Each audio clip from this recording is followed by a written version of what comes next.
All right, guys, welcome back to another election edition of Meet Victoria with Caleb Shaw. If it seems like we just did this, it's because we did. We had our city council and school board elections, and then Jeff Bachnight won city council District 3, and then he vacated the seat to run for mayor. So now we have to have special elections for mayor and city council District 3 seat again. And that's where my next guest comes in. Before we get to him, I want to tell you a few things real fast. Voting is July 3rd. You want to make sure you do that. Early voting is June 16th through the 29th.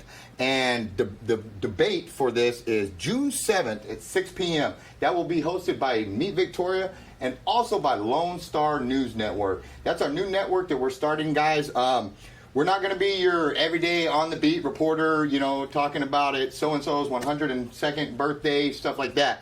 But if there's local stories, you know, border issues, things like that that are affecting our area that the media is not telling, or you're seeing things through a biased lens, we're going to tell those stories that are affecting our community, and it's going to be truth and unfiltered content that we bring right to you. So make sure, if you haven't already, follow our new Lone Star News Network. We got that coming, and then they will be co-hosting the debate with us June 7th at 6 p.m. So without further ado, that was a whole lot, man.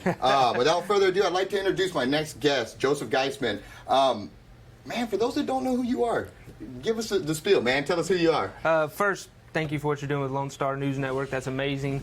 Like you said, my name is Joe Geistman. I'm a fourth-generation Victorian. Grew up over there off of Northside Road. Went to elementary school, junior high, high school here in Victoria. Went to Victoria College. Been here a long time. Raising my family here right now, my 5-year-old and my 13-year-old. And just, you know, this is my home. This is where it's going to be at. And hopefully I can keep my kids here too after they get done with school and everything, and just looking forward to. And you restarted the Victoria Young Republicans too, correct? Correct. Yes, I refederated the Victoria Young Republicans, which is part of the Texas Young Republicans group. It's an official group that we've been chartered by them. So it's I think we did an interview on it not too long ago. So if you're interested in that, ages 18 to 40, come and join us. It's not just a bunch of people complaining about things. We're actually focusing on Victoria and doing really good things in this community. So outstanding. Well, so let's kind of talk about things. You know, we had, you know, sadly our mayor passed away, and so we're having the special election for mayor. But then after our last set of elections, you know, as we just talked about, is Jeff Bachnight won this District 3 City Council's race. And then he's going to run for mayor, so he vacated it. So which brings us to this, where now we have 5 candidates running for that vacated seat. You know, and we laughed about that because that's you know, first we're actually both happy that 5 people are tossing their hats in the ring. It's healthy competition. You get a wide range of people to choose from. You know, we all kind of come from different walks, from different job backgrounds, from all this stuff. So I think you got a good range of people to choose from. Yeah, no, awesome. I agree. So what is your kind of your thoughts on where we're at, you know, this current race with 3 mayoral candidates and then 5 city candidates, or 5 people running for city council on this District 3? What are your thoughts on that? Like I said, I think it's great that we're not just seeing the same 1 or 2 people running again. You know, we got a lot of new faces. I believe, I guess other than Aaron, who ran just recently, this last one, we're all new to running in the city council race, to running for elected office in town. So I think that's good. So no matter what, you're going to get some new meat in there and some new perspectives. And then the mayor race is it's going to be interesting. You know, we got 2 people who've both served on city council, and then another gentleman who's an Army vet. So I think that race is going to be interesting to see how it plays out. You know, I know with ours, it's almost guaranteed for a runoff. So yeah, so we'll see how that goes. And correct me if I say anything wrong here. For those that don't know, what he means by that is, for a candidate to win, out of all the people running, one candidate has to pull more than 50% of the vote. So if they do, is that in the mayoral race too, or just in the city council? I think it's both. I think it's all. Okay, but yeah, with 5 candidates, there's a very good chance that one candidate will not run away with it and get 50% of the vote. And then if they don't, then we will have a runoff election of the top 2 candidates at that point. And so you may see us again doing this. Yeah, but and that should be, I believe, talking to him, I don't think there's an official date set yet, but it's probably looking more towards the very end of August. Okay. Well, we'll see what happens on that. So a few of the things I kind of want to go through is some hot topic items that are going on in the Crossroads area today and Texas and stuff like that. So we'll just kind of jump in. One of the things that's come down here recently that a lot of people are really excited about and a lot of people are not, is COVID mask mandates and stuff like that being lifted, being taken off. I like walking out and seeing people's faces again. I like not having to put on a mask to go places and stuff like that. What are your thoughts on that? Too soon? No, not at all. Not I mean, fast enough? my thoughts on it is, I'm a freedom kind of person. I'm glad to see it. I'm starting to see some more normalcy coming back. Maybe people kind of starting to put this behind them. I mean, we're not going to forget about it. It happened, and it was, it was a horrible thing that happened this last year. But I think it's great for I'm not going to knock you if you want to wear a mask. That's your personal prerogative. If that's what you want to do, then do it. I don't want to wear one, and I respect other people's rights to not wear one themselves if they don't want to wear one. And if it's basically just that. I believe in freedom. I mean, we have the freedom of choice, and I believe that's a choice that we should all be able to make. One of the things that I think that's being kicked around on a national level that I think might find its way down to the local level is businesses asking for vaccine cards or vaccine passports or whatever they're calling them now. And I know Governor Abbott has said, yay, nay, they're not going to do this stuff, blah, blah, blah, blah.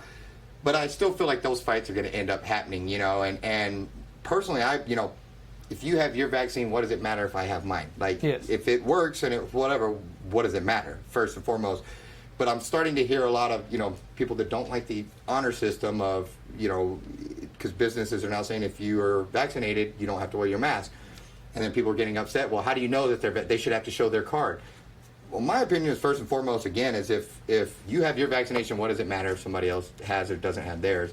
But secondly, I don't like the position that it's putting business owners in, because I thought that the state and the city and all those kind of took a backdoor route during COVID when the original mask stuff, they didn't have the power to enforce it. So instead they put it on business owners and said, we can't enforce this, but we can make you enforce it. And if you don't enforce the mask, then we'll come after you, which I did not like to begin with, because I felt like that put small businesses as a whole in a really awkward spot of enforcing a law that the government wanted but couldn't enforce. I feel the same way about vaccines. Like I hate the thought of American having to carry our papers to go in and show somebody to shop. But I also understand that's their small business, and they have to take care of their employees and customers and all of that. But myself, I don't like a vaccine card or a vaccine passport. What are your thoughts on businesses requiring, or do you think they should be allowed to require to ask for those things, or what's your thoughts on that upcoming fight of vaccine cards or not?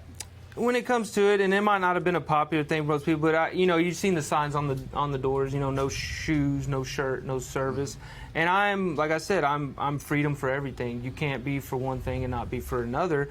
So, I don't believe in wearing the masks. I don't want to wear one. If you want to wear one, great. If a business says you can't come in here without your vaccine passport, then I just won't do business at that place. And if a business feels like that's what they have to do, but then looking into it, what kind of HIPAA laws are they going to have to be in place? So if it does happen, I believe it's going to have to be something done by the government. But I tell you, I won't do business if they're going to try to force me to do it, because it's not your personal business what's going on with my health and my thing, So if businesses want to try to enforce something like that and want to say that, well then, you're going to, they might have to deal, especially in places in Texas and down here like this, you're going to have to deal with the ramifications of people just not wanting to do business at your place anymore. So that's something they'll have to weigh out. And, and I don't want it to seem like it's insensitive that I don't care about people and I don't, want people to not get sick. But at the same time, I mean, once you open up a door for that, what's next? And we've seen it throughout time with everything, after 9/11, the Patriot Act, and now we're openly spied on by the government, and it'll never go away. Income tax never went away. All these things that get enforced out of fear and out of all this, they never go away, and they open the door for further things. So after that, what are they going to ask for next? What are they going to require you to show medically next? And I don't agree with it. I'm for personal freedoms, and I'm for all personal freedoms. So that's my freedom to not show a vaccine card. And I like that you hit, because I think people get confused on this. Like, if a business chooses to put, you must wear a mask to come in here, then, I hate the mask, but that business made a decision, and if I choose to go to that business, I have to honor what they're saying. I don't like the person that goes in and, this is America, and I'm going to yell at you. It's their business. Like, you can't have it both ways. You're right, and I like that you pointed that out, because I hate the mask, but I will honor somebody. Like, I just won't go to that store if I have to wear one. That's their right. Yeah.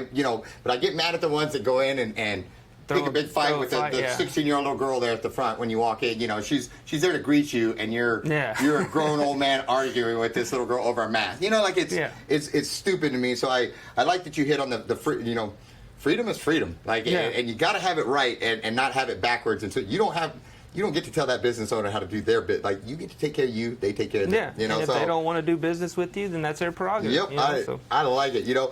Next thing is, one of the things we're seeing right now a ton, it's lighting up town halls and all of this, is the border is just being overrun.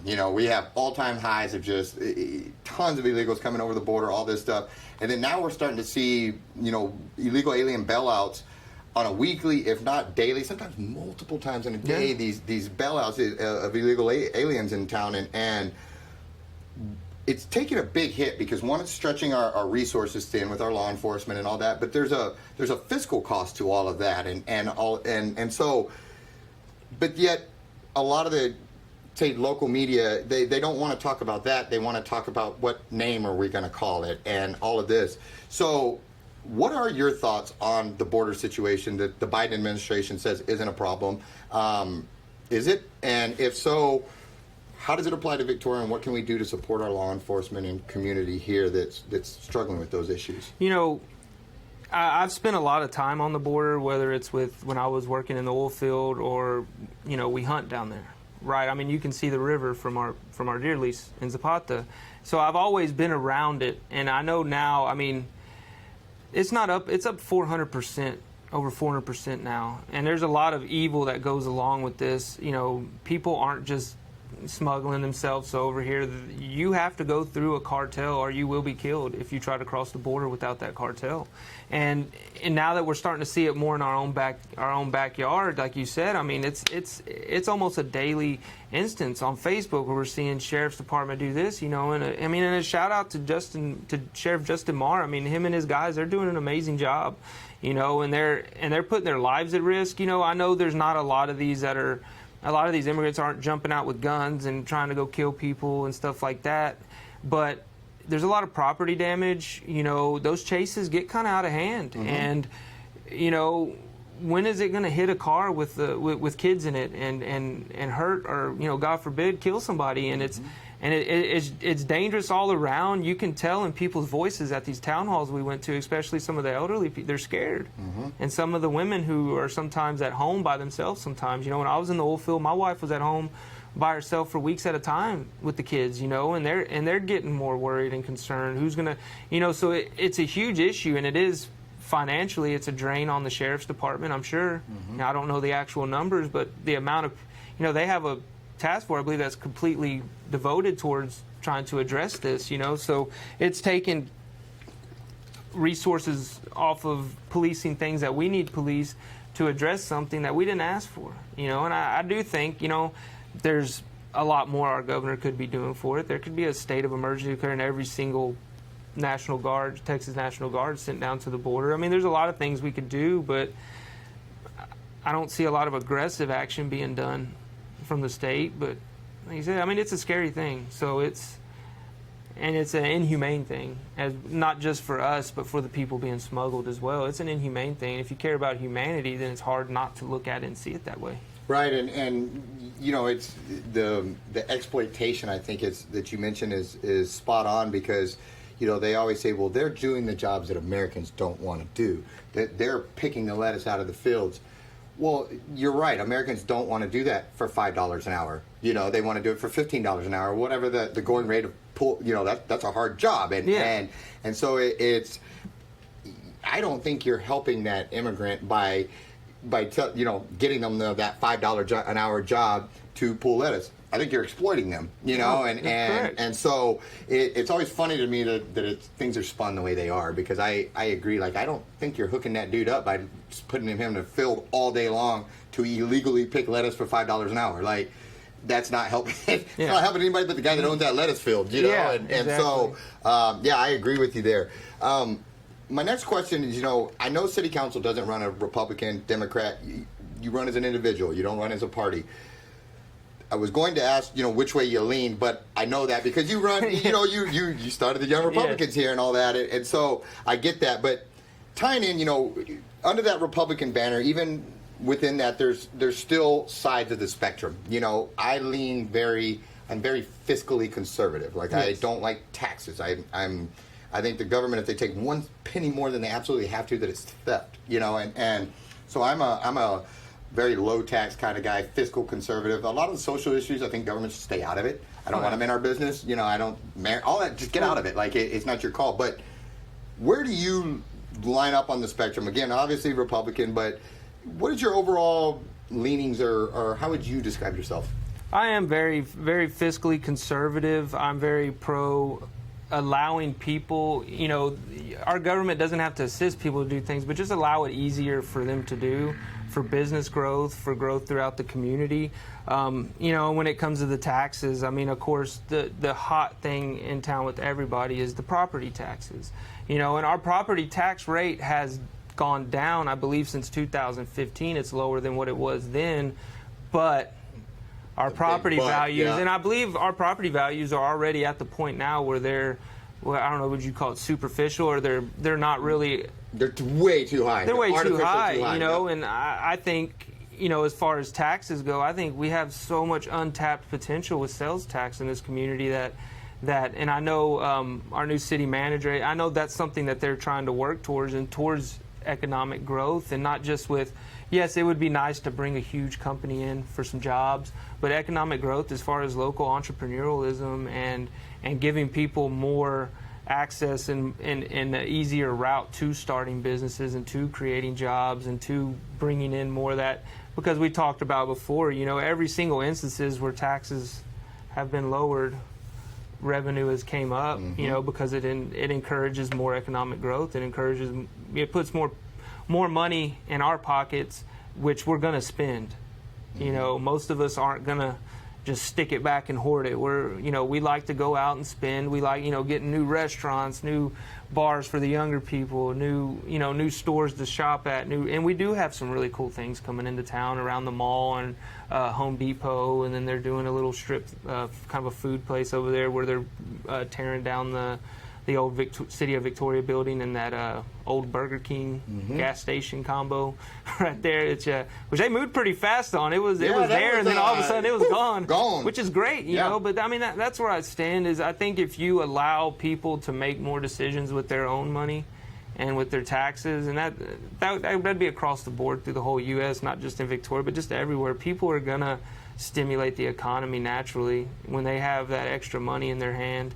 And not only is it going to support our local businesses and entrepreneurs, it's going to support our city by more sales tax coming in by far. And I think that would offset, most of what we would do with property taxes. Well, I don't disagree, and you hit on several things in there I wanted to unpack. Is one of the things you mentioned was, assessed values and all that.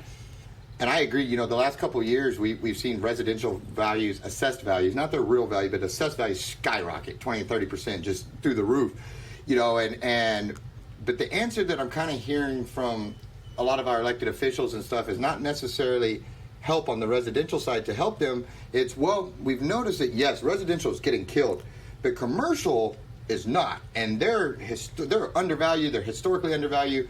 So we need to raise that commercial values to take the burden off of the residential value. Well, I don't understand how taxing this side more helps this side, because this doesn't raise the scale and this side go down and we tax less. It just means the politicians are getting double the money. And I would even argue that these residential people over here that are getting killed, 95% of them are the same people that own these commercial buildings over here that you're about to jack up their rates on that side as well, to where they're getting hit on the residential and the commercial side, and then we tell them that that's good for them, and it doesn't seem to make any sense for me. I hate property taxes. I hate the fact that you never own your home, and that you could buy that thing, have it paid off, and then you don't pay your school tax or your whatever, and they come and they take your home. You know, and I'm seeing people having to sell their homes because they can't afford it. Not fully understanding it, and I don't pretend to be the end-all, be-all expert, but consumption tax is really gaining a lot of my attention because it splits that burden amongst everybody in the community, but more importantly, it's your money. And if you choose to not go buy something that day, your money stays in your pocket. Yes. Nobody shows up and takes your home. There's no forced taxation upon you. But if you choose to go and consume and buy something in our community, then you're contributing. Just like the drug dealers to the tip top of the whatever part, everybody's contributing. What are your thoughts on a consumption tax, and would, do you think that raising commercial taxes is a way to fix our problem, or, would you be open to looking at something like a consumption tax? Well, I'll start with the commercial taxes first. So I listen to Thomas Sowell a lot. Very intelligent economist. I'm not an economist myself, but I understand what it is, and I don't think raising commercial taxes, is going to be a very viable thing to do. Some of your chain and big huge corporations that are here in Victoria, it's not going to affect too much, but it's going to really hurt, I believe, local business owners in a sense of being a local business, your prices tend to be just a little bit higher anyways than what they are for corporations. So I believe it's going to hurt that, because when those values go up, everything's going to have to go up. Your cost of goods is going to have to go up, that you're selling to people, and I believe it's going to discourage more purchasing from them, maybe more people going on to Amazon and more people, going somewhere else where they can absorb that kind of stuff. But I think it's going to I don't think it's the right thing to do. I think it's going to hurt a lot of local business owners if we do that. So, I mean, on anything, I don't agree with raising taxes, almost anything, because I'm fiscally conservative, and I believe a lot of people lose sight of what that phrase actually means. Yeah. It does mean something. It's not just a running point, so I don't agree with that. Now, on the consumption tax, I've looked into it, and I've been doing a lot of reading on it, and, I do believe a consumption tax is something that would be viable statewide. I don't see how it could viably be implemented just citywide, because then it's just going to encourage people to leave and go, because from what I've read on it, they take your basics, your food, your clothing, stuff that everybody needs to survive and live. They take that, and that ain't taxed as high as your like your luxury items, your vehicles, your furniture, or any other kind of goods that are going to be that are considered luxury items. And who's going to set those rates? Who decides what gets taxed what? Well, then, we have a lot of people that are car salesmen here in town. We have a lot of people that, are they going to lose businesses and stuff, business from people just going to the next town over and buying a car from because they don't have to pay that extra there, or how it's going to be? It really intrigues me, and I think it's something statewide I would be almost all for. But citywide, I don't know about a viable path to do it. If somebody could sit down and explain it better and come up with the viable path that would be good, then I would be for it. Okay. Definitely. So very quickly, because we're running out of time, downtown revitalization. I want to start with the premise. I want a successful downtown. I want them all to do well. I wish nothing but the sincere, heartfelt best for everybody down there. My issue is I don't think they should be getting tax dollars. I don't think the city should be picking and winning, picking winners and losers. And, well, this area, we'll put our thumb on the scale for this area, but not that area, But downtown's different, If I get it. Everybody wants a vibrant downtown. I also think it's some of the most affluent people in this town that own the property downtown, and I don't understand why they're getting tax dollars when nobody else in town is. To me, what's good for one is good for all. If they're going to help downtown, then you need to advertise everybody. You need to spend these money on not just one area. Yeah. So very quickly, because I left you not a lot of time to answer, what are your thoughts on downtown revitalization, and should taxpayer funds be involved in that or not?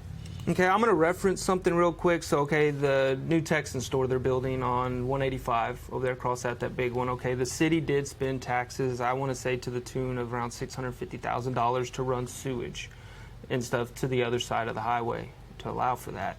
Something like that, I'm all for. People say, well, why should they get tax dollars for that? And I'm referencing as the kind of downtown. Well, now we opened up hundreds of acres of land that is viable to be developed by possibly other Victorians that have. That's a hard. I guess you would say, that's a hard asset we have over there now. That's going to allow for some growth, and I think it's a good thing. So if it's something downtown that would benefit the whole, like maybe they're going to do something, that would be great. Other than that, I don't know which codings and which rules. I'm starting to try to learn all that. There's some that are state. There's some that are federal. There's some that are from the city. I think it's more viable to look in what can we loosen up and what can we allow people to do better themselves versus us paying for it. If we can give them more time or a little more leniency with some of these codes and some of these restrictions that we can do on a city level, then let's do it. So I'm all for it. I would love to have a nice downtown. My wife loves parking and walking down streets and looking in stores and doing stuff. I mean, it's something everybody likes to do. And I think it would be awesome downtown. I don't think we should pour tax dollars into everybody's personal businesses down there. Of course not. But I think as a city, we should do whatever we can do as far as restrictions and coding to assist them and being able to do it themselves. I like that a lot better, reducing restrictions, government interference to let people go out and produce. And there is a line, I don't know what's state and what's federal yet with that. Some of it can't be controlled by the city, I understand. But I think what can be controlled by the city would be I think it would be awesome to do that, to see these buildings redone and all that. That'd be great. How can people get in touch with you, follow your campaign, reach out to you if they want to? I'm on Facebook at Joe Geistman, Geistman. My phone number is 361-935-8113. If you want to call me, go for it. If you just want to be mean to me, then don't. But I'm just joking. But no, if you have questions, concerns, and that's what I've been talking to people around the town with. Just let me know what you think. I want to hear everybody's problems, what they got. Cool. I think that's awesome, man. Thank you so much for your time. I appreciate what you're doing. Guys, once again, voting is July 3rd. Early voting is June 16th through the 29th. Watch for the debate June 7th, 6 p.m. on Meet Victoria and Lone Star News Network, and we'll see you at the next one.